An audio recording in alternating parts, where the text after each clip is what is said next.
네, 이동진의 빨간 책방 시즌 2라고 말씀드릴 수 있겠네요. 자, 지금부터 본격적으로 저희가 시작해 보도록 하겠습니다.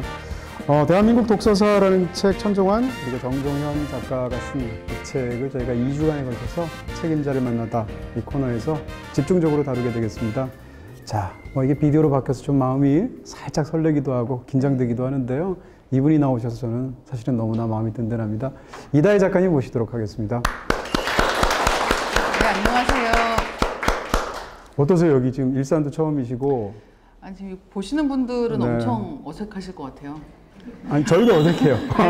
네. 다들 왜 저렇게 하고 있지 같은 네네. 느낌으로 보고 계실 것 같은데 네. 목소리에 얼굴이 생긴 것 같은 느낌으로 지금 보고 계시지 않을까라고 생각을 하고 있고요. 네. 네, 이동진 작가님 어떻게 하실지 기대가 큽니다. 네. 기대 같지 않고 네, 여기 살이 떨리죠? 네.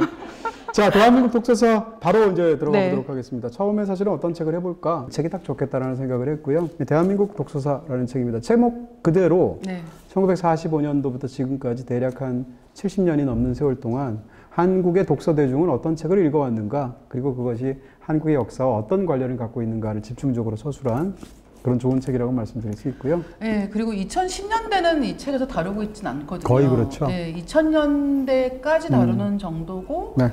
사실상 최근의 경향 같은 거는 이 책에서 보실 수는 없는데 그런 것 때문에 아마 이 이야기 다 듣고 나시면 거기에 얹어서 이 방송 보시는 분들이 하시고 싶은 말씀들이 있을 것 같아요. 그렇습니다. 이제 이야기를 들으시면 잘 아시는 책들도 있고 반면에 그 당시를 풍미했던 책이지만 처음 들어본다 이런 책도 있을 텐데 네.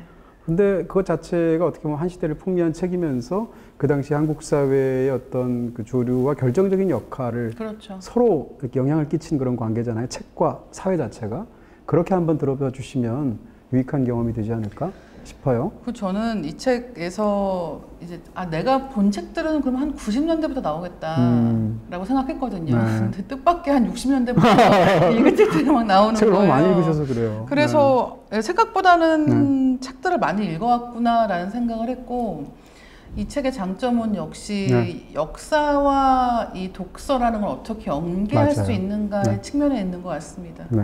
자, 일단 대한민국 독서사 이전에 이다혜 독서사 이렇게 한번 붙여본다면 신임자님이 가지고 있는 가장 오래된 책은 어떤 책입니까? 이런 질문입니다. 낙성대에 있는 전 그때 살던 동네 서점인 거예요. 네. 거기서 샀던 책이고 제가 용돈으로 샀던 옛날 책이에요. 늪터집 처녀. 발음 굉장히 어렵습니다. 작가 이름은 더 발음하기 어려워요. 라게를 레프라고 되어 있습니다. 그 닐세 모험 쓴 작가이기도 하고요. 이 작가가 노벨문학상도 받았어요. 근데 이 작가의 단편집이라고 보시면 될 것 같고 이 책이 제가 어렸을 때 선생님한테 소개를 듣고 용돈을 모아서 샀던 옛날 책들 중에 제가 이사할 때 옛날 책은 거의 다 많이 버렸거든요. 근데 그것들 중에 유일하게 그나마 갖고 온 책이 이 책인 거죠.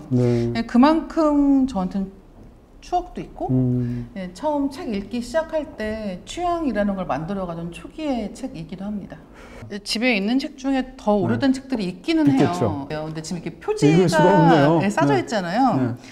근데 이것도 지금은 없는 문화입니다. 근데 아마 90년대, 80년대, 70년대, 60년대 독자분들은 다들 알고 계실 이동진 작가님이 참 잘 알고 계실 시대의 문화인데 이게 뭐냐면 예전에는 서점에서 책을 사면 포장해 드릴까요? 라고 물어봤어요. 그러니까 이렇게 책이 워낙 귀한 물건이기 때문에 책을 포장해서 팔았습니다. 그래서 이제 이 책 같은 경우는 여기 영지서적이라고 되어 있는데 사실은 이제 이런 작은 서점뿐만 아니라 예전에는 서점을 가면 뭐 교보문고 같은데, 종로서적 같은데, 영풍문고 같은데에서 계산대에서 책을 일일이 싸줬어요. 지금 생각하면 그게 어떻게 가능할까? 정광석터 같은 속도로. 책을 뭐 예를 들면 10권을 사가지고 가서 이렇게 계산을 하게 되면 10권을 즉석에서 계산원이 싸줍니다. 그런 어떤 풍경들이 생각나고. 이게 되게 재밌는 게 이렇게 책을 포장하던 시기를 떠올려 보면 이때는 다른 사람들은 무슨 책인지를 알 수가 없는 거죠. 근데 워낙 책이 귀한 물건이니까 잘 싸서 집에 가져오고 표지가 상하지 않게 읽는다는 거였는데 요즘에는 이북 보실 때 이북의 장점 중에 하나가 사실은 표지가 없다는 것도 있다는 거죠. 누가 무슨 책을 보는지 알 수 없다. 그렇죠. 그래서 사실 그레이 50가지 그림자 같은 책이 이북으로 굉장히 큰 성공을 했는데 그 이유들 중에 하나로 이제 그 책 같은 경우는 예, 뭐 미국 같은 나라에서는 아이들이 뭐 축구 하러 간 동안 아이 엄마들이 차에서 읽는 책이라고 했었는데 이를테면 밖에서 볼 땐 무슨 책인지 모른다는 거죠. 그게 주는 자유가 또 있는 거예요. 그래서 책 표지랑 관련된 이야기들도 언젠간 해볼 수 있지 않을까 그러네요. 싶습니다. 네. 저는 사실 뭐라고 그럴까요? 책을 워낙 그 광적으로 읽지도 못하면서 많이 사온 것을 지난 인생 동안 반복을 해왔어. 지난 인생이요? 근데 동대문 시장 같은 데 가서 아예 그냥 비닐을 지물포란 말도 참 진짜 편집될 얘기를 저는 왜 하는 걸까요? 신임자님의 독서 역사를 열어준 책. 네. 어떤 책인가요?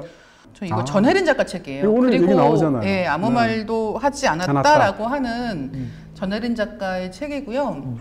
오늘 얘기할 대한민국 독서사라는 책에도 등장을 합니다. 맞습니다. 근데 이 책 같은 경우는 사실 저보다 윗세대의 문학 소녀라고 이제 정말 중고등학교 때 책 읽기를 굉장히 좋아하던 여성분들이 굉장히 사랑했던 작가고, 제가 이 작가를 읽기 시작한 것도 책 읽기를 좋아하니까 너도 좋아할 거야 같은 식으로 이제 뭐 어머니 아버지가 권해주셔서 읽었던 책인데, 전혜린 작가 자체가 일단은 독일에서 유학을 했었고 또 그런 독일의 글들을 번역하고 하는 작업을 했었기 때문에 제가 어렸을 때는 이 책을 읽으면서 언젠가 나도 유학을 가서 저렇게 공부할 수 있지 않을까 같은 막연한 꿈을 꾸는 책이었던 거예요. 아마 오늘 이 전혜린 작가의 이 책 관련된 얘기를 저희가 길게 할 수 있을 것 같고요.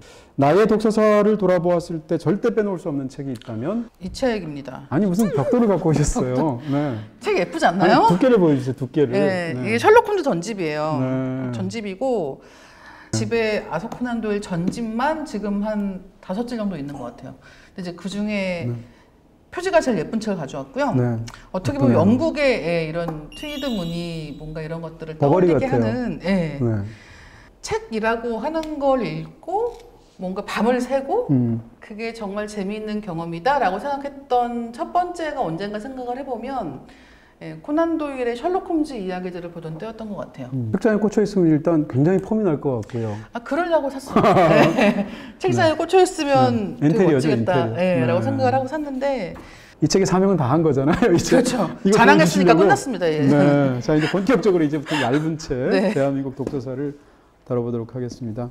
먼저 이제 기본적으로 당대의 어떤 가장 많이 팔린 책들 위주로 역사를 엮으면서 쓸 수밖에 없을 것이다. 당연히 그렇겠죠. 근데 이 책을 단순한 베스트셀러의 역사라고 말하기 어려운 부분이 있습니다. 왜냐하면 이 책에서 이제 베스트셀러를 연구하는 학자의 입장 자체가 베스트셀러가 왜 베스트셀러가 됐는가를 우리는 책 안에서 보통 이유를 알려고 하잖아요. 뭐 그 책의 문체라든지 그 책이 얼마나 정리가 잘 됐다든지. 근데 베스트셀러가 되도록 만든 사회적인 요인도 있지 않습니까? 그렇죠.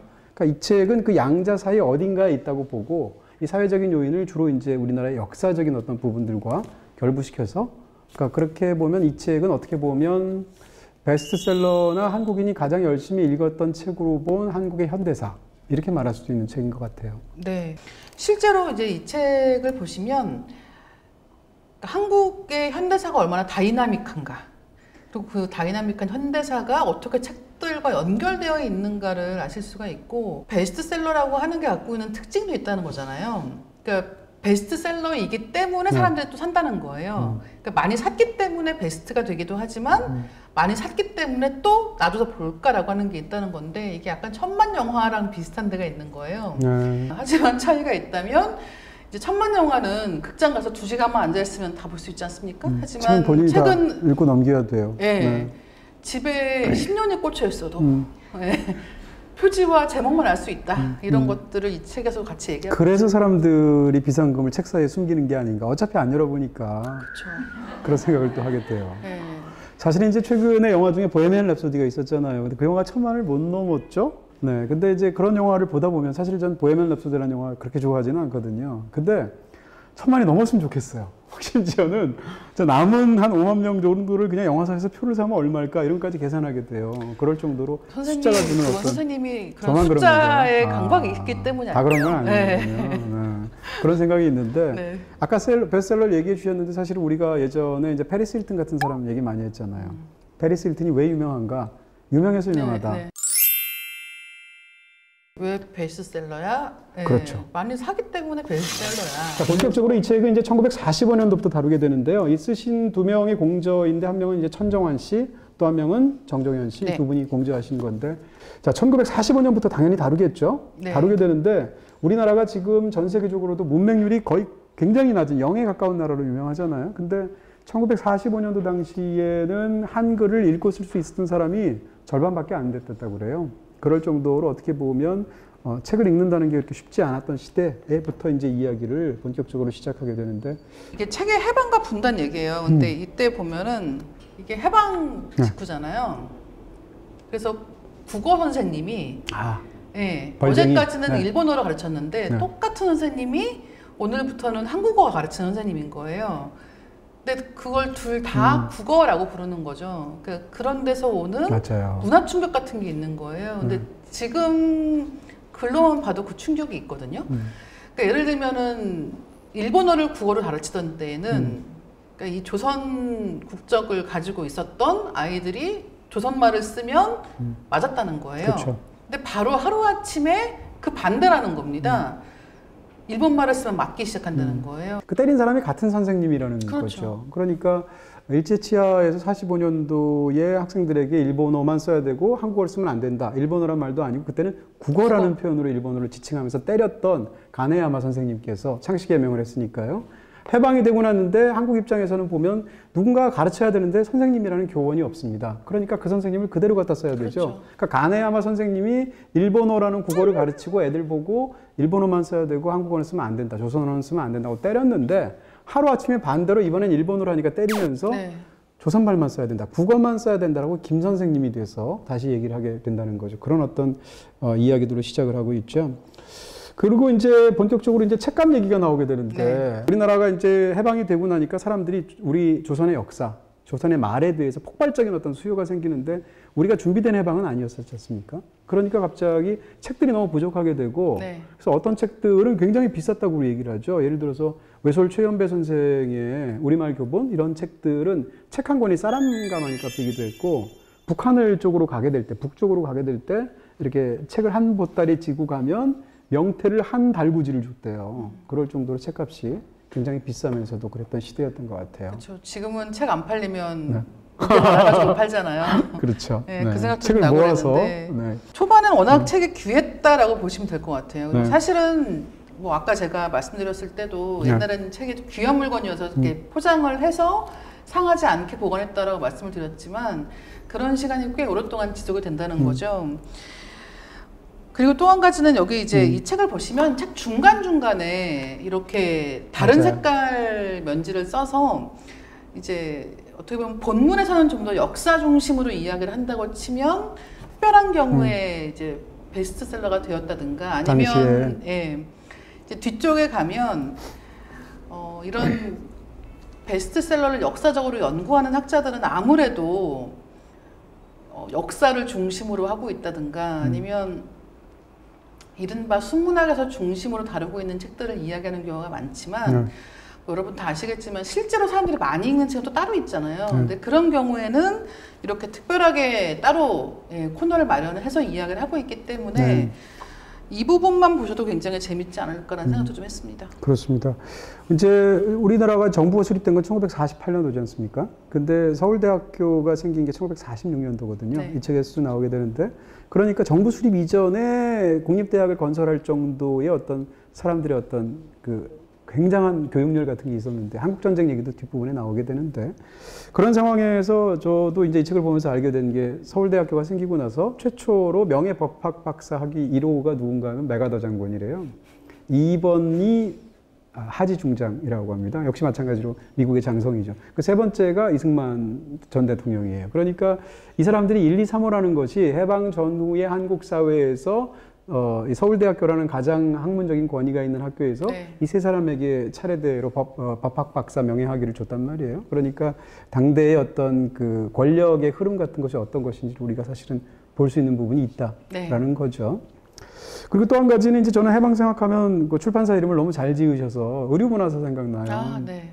의류문화사가 지금도 뭐 굴제 출판사 중에 하나겠지만 을유년이 1945년도거든요. 그러니까 해방되면서 해방된 그 어떤 광복의 기쁨과 이런 것을 출판사 이름으로 만들었고 실제로 이제 45년 해방 직후에 의류문화사가 했던 역할들이 있기 때문에 그런 부분들이 붙어서 을유년 하니까 바로 이제 또 45년 네. 생각이 나잖아요. 그런 어떤 출판사들이 있었다. 네. 아니, 외워서. 네. 네네네. 이 책에서 이제 이후 이야기가 진행되는 방식이 아까도 말씀드린 것처럼 기본적으로는 정치사 중심이에요. 근데 저는 앞부분에서 이제 이 해방 직후 얘기보다는 네. 사실은 이 50년대부터 이야기가 굉장히 재밌습니다. 그쵸. 그리고 여기서부터 나오는 책들 중에서 사실 자유부인 이야기 같은 경우는 너무 유명하죠. 너무 유명한 이야기고 여기 처음에 뭐라고 나와 있냐면 오늘날에 사는 사람들이 실제로 얼마나 이 소설을 읽었는지는 모르되 자유부인은 정말 많이 그리고 쉽게 이야기되었다라고 얘기를 하고 있는데 영화화만 5번이 됐어요. 그러니까 그만큼 인기가 많았었고 인기가 많았던 이유들 중에 하나는 이게 어떻게 보면 당대를 풍자하는 또 지식인을 약간은 고발하는 그런 이야기이기도 하고 생각해보니까 저도 자유부인을 안 읽었더라고요. 네. 저도 못 봤는데 근데 저도 이 책을 보면서 처음 알게 된 사실인데 이제 보통 우리가 자유부인 하게 되면 한국 그 해방 이후에 최초의 사실상의 현대적인 의미의 베스트셀러다 이런 말을 하게 돼요. 이게 나온 게 54년도니까 휴전 이후 바로 다음 해라는 거죠. 그런 식으로 사실은 우리나라가 굉장히 피폐한 상황이었을 텐데 서울신문에 연재를 했는데 서울신문의 판매 부수 자체를 이 책이 결정을 했다는 거죠. 네. 연재 소설이. 그럴 정도로 인기 있었는데 쉽게 얘기하면 이제 명망이 있는 대학 교수의 부인이 밖에서 바람 피는 것 같은 이야기를 다룬 거죠. 그러니까 네. 사람들이 이 책을 보고 싶어 했던 것은 사실은 굉장히 다른 쪽의 어떤 그렇죠. 그런 관심들이 있어서 아마 이 책을 봤을 텐데 오늘날 자유부인이 워낙 그 유명해지기도 하고 베스트셀러이기도 하고 또 제목이 또 그런 의미를 갖고 있으니까 사람들이 약간 뭐라 그럴까요? 예를 들어서 에로비디오랑 연관시켜 생각하시는 분들도 많아요. 그러니까 무슨 부인이라고 하는 장명 자체가 연필 부인 뭐 이런 거 있잖아요. 네. 연필 부인 흑심 품었네 이런 영화 있었어요. 네. 뭐 그런 어떤 계열의 영화들이라든지 뭐 만두 부인 이런 것들. 근데 이런 이야기들의 연장선상에서 그 앞쪽에 사실은 자유부인이 있는 것처럼 그렇죠. 생각하는데 저도 이 책을 보고 처음 알게 된 건 자유부인에서의 어떤 그런 그 혼의 정사가 이 소설에 묘사가 안 된다네요. 네. 처음 알았고요. 그러니까 그렇게 바깥에서 유혹을 견뎌서 이 대학 교수인 부인이 바깥으로 나가게 됐는데 사실은 그쪽에서 별다른 특별한 일은 없었고 결과적으로 따지면 그러니까 성적인 부분에서 그러다가 돌아와서 남편이 이제 교수인데 민족주의자면서 굉장히 고매한 학자죠. 마지막 장면이 그렇게 끝난다는 거예요. 그 학자가 학술대회에서 세미나에서 발표를 하는데 부인이 앉은 자리에서 그것을 보면서 그 고매한 인품과 뛰어난 그 학력에 놀라서 참여를 하면서 가정으로 돌아오게 되었다더라. 이게 이제 이 소설의 엔딩이라는 거죠. 근데 어쨌든 지금 말씀하신 게 되게 중요한데 실제 네. 내용과는 관계없이 알고 계시는 분들이 되게 많을 것 같고 그렇다는 거는 베스트셀러가 된다는 것 자체가 갖고 있는 위험성도 있는 거예요. 그렇죠. 네. 읽지 않고 다들 쉽게 이야기하고 그런 거 하나의 많잖아요. 문화적인 코드가 되는 경향이 있다는 거죠. 아마도 자유부인은 그런 식의 가장 많이 오해받은 그러니까 예를 들면 아예 외도하는 이야기로만 이 얘기를 기억하고 계신다면 지금 말씀하신 책의 결말 부분 같은 경우는 굉장히 뜻밖일 수 있겠죠. 사실 이제 결말은 알고 있었지만 저는 외도를 한 줄 알았거든요. 이 소설을 안 본 상황에서. 그래서 그런 차이가 있었는데 이 책에서도 이제 그런 입장을 계속 견지하는데 당대 베스트셀러들 중에 상당수의 소설이나 이런 것들이 보수적인 부분이지 않습니까? 네. 강조하는 것은 결국은 가정이 가장 소중한 네. 것이고 귀착할 것은 가정이고 바람 피는 사람은 처벌받아야 되고 네. 이런 이야기들을 사실은 하게 되잖아요. 근데 이게 이 소설의 메시지인데 흥미로운 것은 그런 소설들이 소비될 때의 양상은 정반대로 사회 비판적인 그렇죠. 기능을 하게 된다는 것이 굉장히 흥미롭습니다.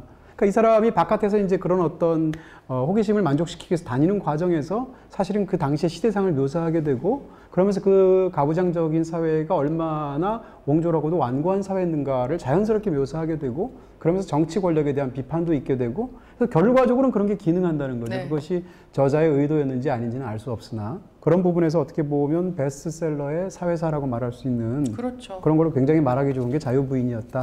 또 한 가지는 이런 책 모든 예술 작품이 마찬가지일 텐데요. 그러니까 결국은 작가의 유도가 어디까지인가라는 것도 그러니까 작가가 내가 이런 뜻으로 썼고 이렇게 읽어주세요라고 하는 것은 사실은 책에 나오는 순간 없어진다는 거죠. 네. 사회에서 네. 이 책을 어떻게 받아들이는가에 대한 이야기, 그 다음에 책이 많이 팔리면 많이 팔릴수록 그만큼 여러 가지 방식으로 오해받을 가능성도 커지는 거 아닌가라는 생각도 많이 했어요. 그리고 이제 자유부인이라는 그 제목이 주는 굉장한 쇼크가 있었을 겁니다. 네. 근데 이 자유부인이라는 말 자체는 그 말이 갖고 있는 것이 자유부인이 왜 제목이 될 수 있는가? 일반적인 부인은 자유가 없기 때문이거든요. 그렇죠. 제목을 자유부인이라고 말을 하는 순간 그것이 사람들에게 신선하게 오거나 아니면 책을 읽어보고 싶은 충동을 당대의 독서 대중은 느꼈겠죠. 그리고 또 한 가지는 그런 명명에서 오는 호기심이라고 하는 거는 지금까지 이어지고 있다는 거예요. 네. 그러니까 예를 들면 돈이 많은 유한 여성들에 대한 네. 굉장한 적개심 같은 것들이 어떤 사회적으로 자리 잡는 것도 이미 자유부인이라고 하는 책이 베스트셀러가 되고 여러 가지 그런 여러 문화적인 밈이 되면서 같이 있었던 현상이라는 거죠. 그러니까 어떻게 보면 이 독서사라고 하는 거의 중심에 책을 읽는 사람들도 여자가 많은 건 사실인데 또한 그 이야기 속에서 여러 가지로 소비되는 사람들 역시도 여자가 많다는 생각을 좀 많이 했어요. 자, 이제 4.19로 넘어가게 됩니다. 4.19는 이제 뭐 1960년대를 열게 된 네. 네, 한국 그 현대사에서 결정적인 사건이고 1960년 4월 19일이잖아요. 근데 4.19를 연 책이라고 말을 한다면 과연 무엇이 있을까라고 할 때 이 책은 사상계 얘기를 합니다. 네. 당연히 사상계 얘기를 할 수밖에 없을 거고요. 네. 우리나라 잡지 역사상 그 역사적으로 가장 큰 영향을 역사에 끼쳤던 책 잡지 하나만 고르라면 사상계 아닐까. 그렇게 얘기 많이 하시더라고요. 네. 종합교양지라고 여기서 설명을 하고 있는데 네. 출판의 역사와 더불어서 이 매체의 역사라는 걸 이야기할 때도 네. 사상계가 갖고 있었던 위상이라고 하는 건 지금 어떤 매체가 갖고 있는 것보다 높았지 않았나 생각을 하고 있고 또 한 가지는 이 해방 직후에 한 80년대까지만 해도 그야말로 어떤 사회를 더 나은 곳으로 만들고자 하는 열망 같은 것들이 매체를 중심으로 해서 굉장히 많이 표출되던 때가 아니었나. 그렇죠. 그리고 사상계가 그런 것들 중에 하나였다는 생각이 듭니다. 이 책에서 이제 그런 줄기를 굉장히 강조하고 있는 부분이 있고요. 그러니까 20, 30년대 일제시대에 이제 개벽이라는 잡지가 차지하고 있었던 위상, 그것을 이제 해방 이후부터 한 70년까지 사상계가 차지하고 있었고, 그리고 이제 70년대 이후에 반독재 투쟁할 때 예를 들면 창작과 비평 같은 네. 잡지가 갖고 있었던 위상이 있잖아요. 그런 흐름 같은 것이 있었을 것이다. 뭐 요즘으로 온다면 90년대로 온다면 말 같은 잡지겠죠. 그렇죠. 그런 부분을 얘기할 수 있을 것 같고요. 사상계는 이제 많은 분들이 아시는 것처럼 장준하 선생이 만들게 됐는데, 장준하 선생이 처음 만들었을 때 이제 피난 가서 지방에서 만들었다고 네. 들었는데, 처음에는 이제 원래는 사상이라는 잡지였는데 이게 없어지고 나니까 인수해서 사상계라는 이름으로 내게 됐는데, 지방에서 해야 되니까 그것을 따로 판촉을 할 수 있는 사람이 없어서 부부가 달구지에 끌고 다니면서 서점에 납품을 하고 이렇게 시작했다는 거죠. 그러다가 이제 그 이승만 독재가 길어지고 3.15 부정선거 생기고 이러면서 그야말로 최전선에서 싸우게 되는 지식인의 잡지가 됐는데, 이 사상계를 지금 기준으로 사상적인 측면에서 본다면 일종의 기독교 민족주의라고 네. 말할 수 있는 어떤 이념적인 지향을 가졌다고 얘기를 하고요. 그러니까 다시 말해서 공산화를 하지 않으려는 목적에서라도 군부 독재 혹은 부정한 권력의 독재는 있어서는 안 된다라는 입장을 가졌었고, 그러니까 사상계는 어떤 면에서 본다면 약간 반공을 기본적으로 깔고 있었던 잡지라는 네. 거죠. 근데 이것은 사실은 53년도에 휴전이 됐으니까 4.19는 사실은 한국전쟁이 끝난 지 7년밖에 안 되는 상황이잖아요. 그러니까 당시의 사회에서의 어떤 그 사상적인 경직성은 지금 상상할 수 있는 것하고 굉장히 차이가 있었을 것이다. 네. 그러면서 어쨌건 사상계가 그런 역할들을 해냈다라는 것을 책에서 적시하고 있죠. 이 책을 보면은 네. 정말 격동 50년의 추격판 같은 느낌이 좀 있잖아요. 그렇죠. 그래서 4.19 이야기 지나간 다음에 바로 5.16 얘기 또 나오거든요. 근데 그 다음에 또 이제 87년까지 정말 숨가쁘게 이야기가 진행이 되는데, 저는 이제 이 책에서 제가 제일 재밌게 봤던 부분들 중에 하나는 뭐냐면 네. 이순신 붐이 이전에도 있었다는 거예요. 그렇게 이야기하는 게 60년대 중후반의 역사소설 붐입니다. 그 재밌는 게 일본 소설 붐도 원래 이제 2000년대 초중반 정도에 한참 일본 책들이 많이 나오던 때가 있었는데 네. 그것 역시도 이 같은 시기에 있었다는 거예요. 그러니까 일본 소설 붐과 이순신 붐이 같은 시기에 있었고, 참고로 말씀드리면 일본 소설 붐이었던 이 60년대 나왔던 책들은 가와바타 야스하나의 설국. 예, 역시 빨간 책방에서 다뤘던 적이 네. 있었던 책이죠. 미우라 아야코의 빙점이라고 하는 책입니다. 이 두 책 다 실제로 굉장히 베스트셀러였고, 제가 어렸을 때만 해도 이 빙점 같은 경우는 드라마화가 돼서 맞아요. 드라마를 굉장히 많이 봤던 기억이 있는 거예요. 만화로도 만들었었죠. 이현세 씨가 아마 빙점을 스토리를 가지고 만화로 만든 것도 있어요. 네. 그랬는가 하면 또 한 가지는 이 임진왜란 같은 소설들이 나오면서 이제 이때 그런 이순신에 대한 영화 그리고 그런 것들을 권력자들이 자기를 감정이입해서 나를 영웅으로 만들기 위해서 역사적인 어떤 실존 인물들을 이용하는 것 같은 이해를 살짝 증명을 하는데 이런 것 역시도 지금 역사물들이 인기를 끄는 맥락들과도 연결지어 볼 만한 부분인 것 같아요. 네. 말씀해 주신 것처럼 이제 일본이라는 나라가 한국이라는 나라에서 정말로 수십 년에 걸쳐서 너무 큰 그런 고통을 안겼으니까 당연히 45년 이후에는 국교가 단절이 됐죠. 그러다가 65년도에 이제 한일 관계가 정상화되지 않습니까? 그러니까 20년 동안은 이제 사실은 공식적으로는 일본 문화가 한국에 들어오면 안 되는 거예요. 그럼에도 불구하고 45년 이후에 한국 사회에서 엘리트로 군림하고 있었던 사람들 상당수가 다 일제시대 때 그 혜택을 보면서 그 이후로 넘어온 경우들이잖아요. 그러다 보니까 모순적인 상황이 생기는 거죠. 그러니까 일상에서는 사실은 친일을 하는데 의식적으로는 반일을 하게 되는 그런 과정에서 있었던 많은 일들이 이 독서사에도 있었던 것 같고요. 또 하나는 그 일본에 대한 태도 같은 부분들도 마찬가지인데 그 이순신 장군도 그렇습니다. 그러니까 물론 이순신 장군이 위대한 영웅이고 우리 민족에서 뭐 진짜 모든 사람들이 다 존경하고 그런 영웅이지만 다른 한편에 또 어떤 부분이 있었나 하면 이순신 장군의 예를 들면 뭐 현충사가 생기고 광화문 광장에 이순신 장군 동상이 있잖아요. 그게 세워진 게 60년대 중반이거든요. 근데 그것을 주도한 사람은 당시 이제 대통령이었던 박정희 전 대통령이라는 거죠. 박정희 전 대통령은 왜 이순신 장군을 뭐 원래 민족의 영웅이기도 하지만 더 신격화하려고 했었던가라는 건데 본인을 거기에 겹쳐 세우고 싶었던 욕망이 있었다는 거고요. 박정희는 과연 무슨 책을 읽었는가라는 것도 이 책에 나와요. 박정희 대통령, 전 대통령이 가장 좋아했던 책은 뭔가 하면 나폴레옹 전기입니다. 그러면서 이제 영웅 서사를 굉장히 흥미롭게 읽었던 부분이 있는데 사실 이제 어떤 학자가 그것을 이렇게 견준 것도 있는데 나폴레옹하고 박정희의 비슷한 점도 뭐 한 10여 가지 되거든요. 키가 단신이라는 거, 그 다음에 사관학교 교육, 사관학교, 그다음 둘 다 포병 장교 출신이라는 거, 어린 시절에 병정놀이, 쿠데타로 집권했다는 거, 그리고 비극적으로 죽었다는 그쵸, 거, 이런 것들이 있단 말입니다. 그렇게 해서 나폴레옹하고 스스로를 겹침으로써 사실은 꿈을 키웠던 사람이고, 그리고 이제 쿠데타 이후에 대통령이 되어서 이순신 장군하고 본인을 겹치고 싶어했던 거죠. 그런 연장선상에서 어떤 그런 부분들이 있었다라는 얘기를 지금 해주셨던 부분이 있고요. 또 하나는 저도 어린 시절에 빙점 굉장히 재밌게 봤어요. 빙점은 굉장히 재밌는 대중소설이고 우리가 생각하는 막장 드라마의 모든 흥미로운 요소가 다 있습니다. 알고 보니까 키웠던 애가 우리 딸을 유괴해서 살해한 범인의 딸이었네? 모티브부터 시작해서 내가 얘를 키우게 된 게 나가 외도한 것에 대해서 남편이 복수심을 가지고 일부러 데려와서 키우게 합니다. 뭐 이런 식의 어떤 모티브들인데 그래서 빙점 굉장히 재밌게 읽었던 기억이 있고요. 근데 좀 몰랐는데 이번에 이 책하고 관련해서 보면서 알게 된 건 이 책에 나온 사실은 아닙니다만 이현세 씨의 그 굉장히 유명한 만화 캐릭터가 까치잖아요. 까치라는 캐릭터를 만든 게 이 묘라 아야코의 빙점을 보고 감명을 받아서 만들었대요.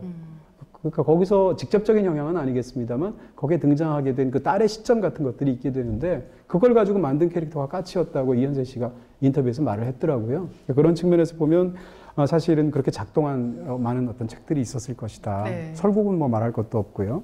그런 부분이 있어요. 그래서 외국 소설들이 어떤 것들이 들여와서 읽히는가라는 건 그 바로 직후에 어떤 또 한국 작품들이 탄생하는가에 굉장히 직접적인 영향을 미치는 것 같고 이제 그래서 이런 역사소설 붐이라고 하는 것도 좀 재밌어요. 근데 참고로 말씀드리면 60년대에는 이 독서의 대중화라는 게 진행이 되면서 이 책에 등장하는 것들 중에 하나는 썬데이 서울입니다.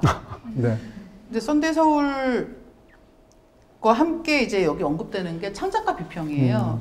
창작가 비평이라고 하면 지금 생각하시는 창비를 떠올리실 텐데 이 초반만 해도 굉장히 큰 차이가 있었죠. 그러니까 지금이야 뭐 어떤 한국의 이런 정치적이면서도 그런 순문학적 지향을 가지고 있는 어떤 출판사 같은 느낌으로 많이들 생각하고 계실 텐데 이 책을 보면 사실 처음에는 안 그랬다는 거예요. 처음 창비라는 출판사 생길 때는 그것보다는 훨씬 더 서구 지향적인 면모도 있었고 이 민족적인 성격 자체가 훨씬 약했다고 합니다. 그렇게 시작을 했던 잡지라고 얘기를 하면서 여기 등장하는 썬데이 서울 근데 뭐 표지를 보면 굉장히 건전해요. 예, 지금 기준으로. 기억하는 네. 썬데이 서울 표지가 아닌 것 같은데. 썬데이 서울도 아마 나중돼서 많이 좀 차이가 나지 않았나 싶은데 어쨌건 이제 60년대의 그 잡지 붐은 굉장했습니다. 여기도 보면 주간한국 같은 경우에 60년대에 40만 부 이상을 찍었다는데 주간지를 40만 부를 찍었다는 그러니까요. 건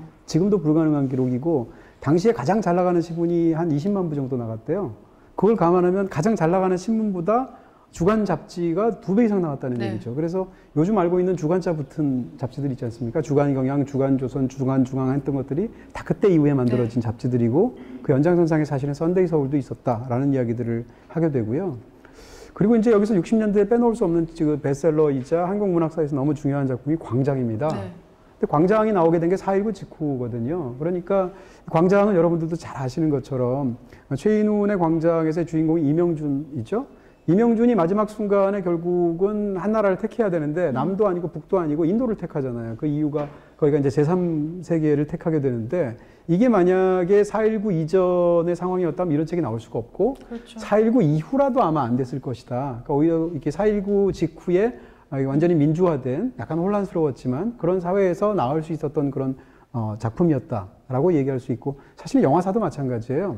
우리가 이제 한국 영화를 이야기할 때 60년대 최고 걸작들을 말하면 다 4.19와 5.16 시대를 전후해서 나왔습니다. 예를 들어서 최고 영화라고 말을 하는 게 보통 오발탄, 하녀, 뭐 사랑방 손님과 어머니 이런 60년대 걸작들이 있는데 이 세 작품이 다 그때 나왔거든요. 그러니까 사실은 우리가 정치와 어떤 그 예술 작품의 세계가 완전히 떨어진 것처럼 생각하고 이건 이거대로 공부하고 이건 이거대로 네. 공부하게 되지만 사실은 그렇지 않은 경우들이 굉장히 많다라는 걸 보여주는 문학과 영화에서의 사례가 아닐까 싶은 네. 거죠. 그 다음에 나오는 얘기들 중에는 네.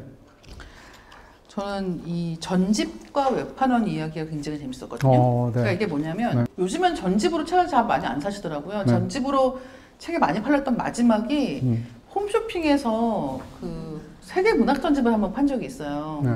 그때 굉장히 많이 팔렸거든요. 근데 제가 전집으로 그렇게 많이 책을 사는 걸 본 건 그때가 마지막인 것 같고 근데 제가 어렸을 때만 해도 동네에 전집하는 웹판원들이 있었어요. 그래서 뭐 그럼요. 네, 그래서 보통 세계문학 전집이라는 게 다들 있었고 집집마다 이렇게 읽진 않지만 거실 한 구석에 책장을 만들어서 거기에 이렇게 가지런히 꽂혀 있는 책들이 많이 있었는데 이런 전집 파는 사람들이 정해져 있습니다. 웹판원들이 있는 거예요. 근데 이제 이 책에 따르면 이런 책 웹판원도 다른 웹판원들하고 똑같은 사람들이기 때문에 굉장히 험한 말도 많이 듣고 이제 그러면서 팔았다는 얘기가 있는데 그러면서 이제 이 사람들은 다 어디 갔을까 같은 이야기로 얘기를 맺고 있거든요. 근데 전집 시대가 있었기 때문에 예를 들면 그런 브리타니카 백과사전 같은 것들도 판매가 됐었고 저희 집에는 문학 전집은 없었는데 그런 백과사전 전집은 있었거든요. 근데 지금 생각해보면 인터넷에 다 있는 거예요. 그러니까 그 20, 30권의 책이 사실은 우리가 지금 그냥 스마트폰 가지고 검색하면 최신 정보가 뜨는 것들도 많이 있는데 그때는 그런 게 없었기 때문에 집에 사전이 있어야 되는 거였고 다른 말로 하면 이 시기가 사람들이 책을 많이 보던 때라는 거예요.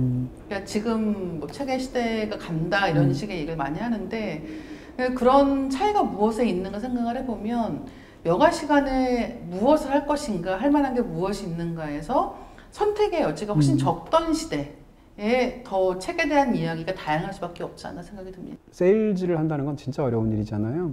책을 판다는 건 더더욱 어려운 일이고 책을 파는데 말을 못하면 안 될 거 아니에요. 그렇죠. 책을 판다는 것은 일단 지식산업이니까. 근데 예를 들어서 이제 뭐 플래너리 오커너 소설 보면 책 외판상이 어떤 일을 겪는지에 관한 굉장히 흥미로운 소설들도 있어요. 또 파운더라는 영화 같은 거 보시면 성경을 미국에선 파는 게 중요하거든요. 그래서 성경을 이렇게 집집마다 가면서 파는 사람들의 어떤 특성 같은 게 나오게 되는데 그런 장면들도 지금 생각이 나고 또 한 가지는 전집이라는 게 이렇게 많이 팔리게 된 이유는 뭐냐면 주거 문화가 바뀌었기 때문도 있는 것 같아요. 이를테면 아파트가 점점 많아지기 시작하고 그러면서 이를테면 인테리어라는 걸 생각하게 되는 거죠. 만약에 단칸방에 좁은 집에서 사람들이 다 같이 살고 있다고 한다면 5식구가 방 하나에 살고 있는데 거기에 전집을 놓을 수는 없거든요. 그럼 전집을 놓고 그것을 집에 오는 손님한테 과시할 만한 공간이 그렇죠. 생겨야 되는 것이고 거실이 있어야 돼요. 네, 거실이 맞아요. 있어야 되는 거예요. 전집이 있으려면 거실이 있어야 돼요. 그래서 저도 어렸을 때 우리 집엔 왜 전집이 없지? 라고 생각하면서 전집이 있는 친구들에 가보면 항상 그 장이 따로 있는 거죠. 일단 저희 집에도 전집이 있지만 그게 왜 그런가 하면 정말 그냥 아무데나 쌓아놓고 있거든요. 근데 예전에 어떤 전집은 사면 책장을 줬어요. 아 진짜요? 네, 그러니까 끼워 팔기를 했어요. 그래서 특정 전집을 2세트를 사면 책장을 줍니다. 그래서 그 전용 세트에 넣게 되는 네. 그런 일도 기억이 나네요. 요즘에 약간 굿즈랑 비슷한 상황이네요. 네. 60년대 얘기를 하면서 아까 잠깐 이제 다혜 작가님도 말씀해 주셨던 바로 전혜린 네. 얘기를 안 할 수가 없을 것 같은데 어떻게 보면 당대에 이런 그 위치에 있었다는 것은 굉장히 축복받은 거잖아요. 그렇죠. 실제로 이제 전혜린 씨의 아버지가 일제시대 때 천재로 유명했던 사람이고 반면에 이제 친일 관료이기도 했었죠. 그래서 양자의 어떤 음도 있고 양도 있는데 그런 상황이니까 사실은 50년대, 60년대 독일가에 가서 유학을 하고 네. 그러면서 이제 엘리트 중에 최고 엘리트였던 거죠.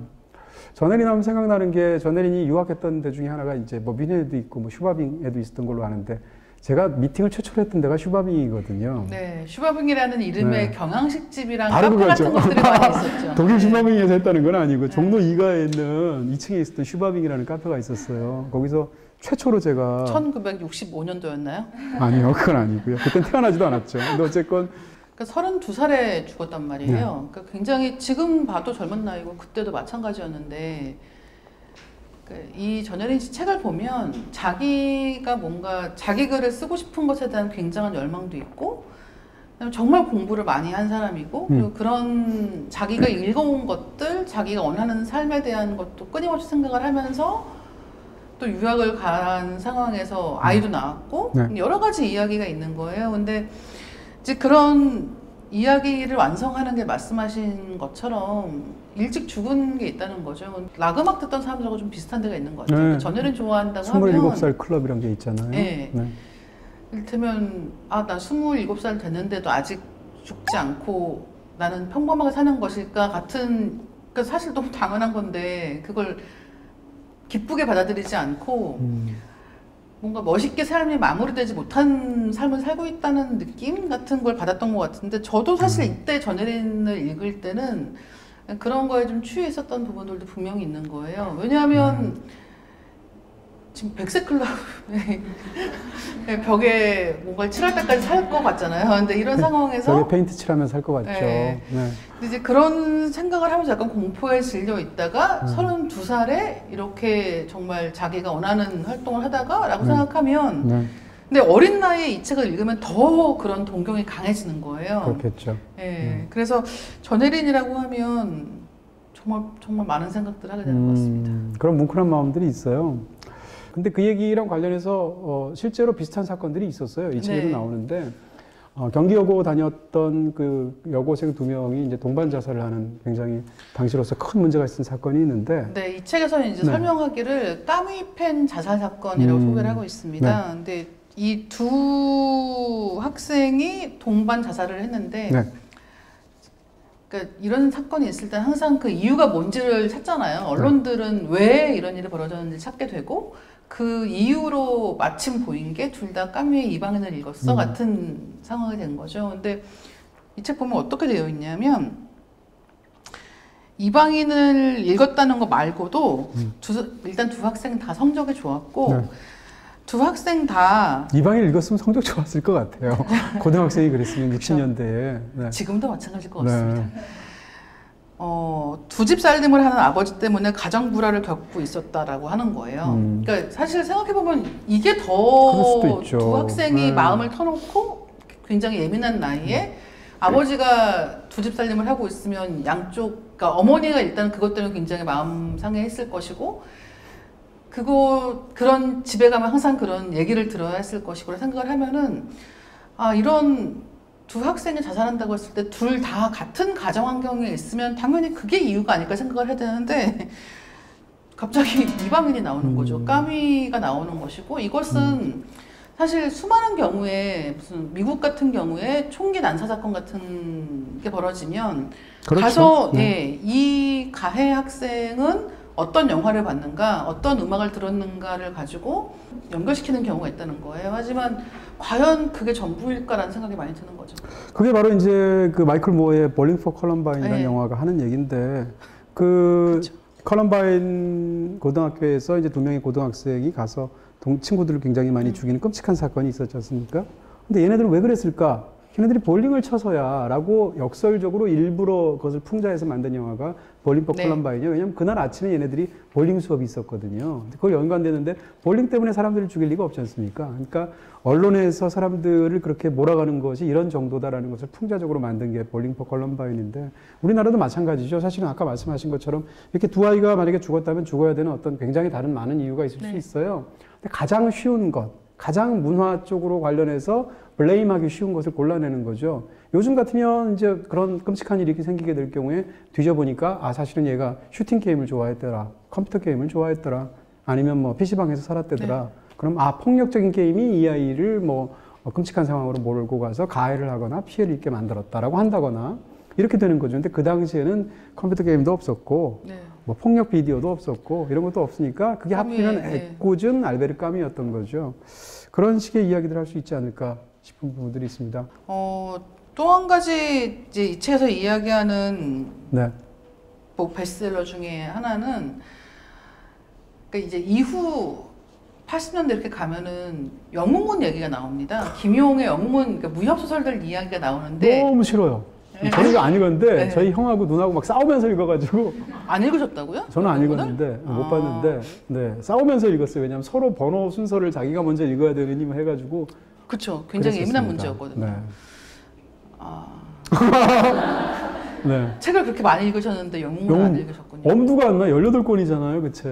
한 번 읽으면 좋겠더라고요. 근데 그것도 핵심이에요. 그러니까 옛날에 이 책이 굉장히 큰 엔터테인먼트이던 시절에 사람들이 너무 아무렇지 않게 밤을 새워서 책을 읽었거든요. 그러니까 이 책에도 이제 뭐 장길산 이야기도 등장을 하고 뭐 이렇게 여러 가지가 나오는데 그 옛날 시트콤에 나오던 얘기처럼 야한 것도 책으로 배우고 액션도 책으로 배우고 싸움의 기술도 책으로 배우던 때였던 거예요. 지금은 다 유튜브로 검색을 할 수 있겠지만 그때는 모든 걸 다 책으로 배워야 되기 때문에 예를 들면 뭐 스파이는 어떻게 활약하는가 그러면 007 책을 읽는 거죠.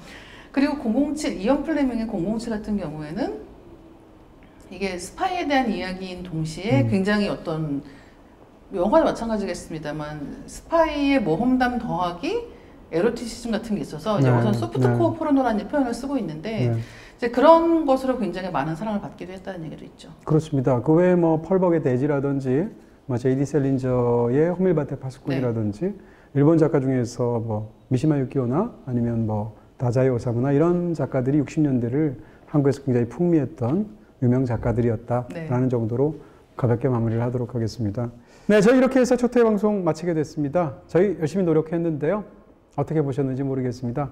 부디 유익한 시간이었으면 좋겠고요. 여러분의 구독과 좋아요 부탁드리겠습니다. 감사합니다.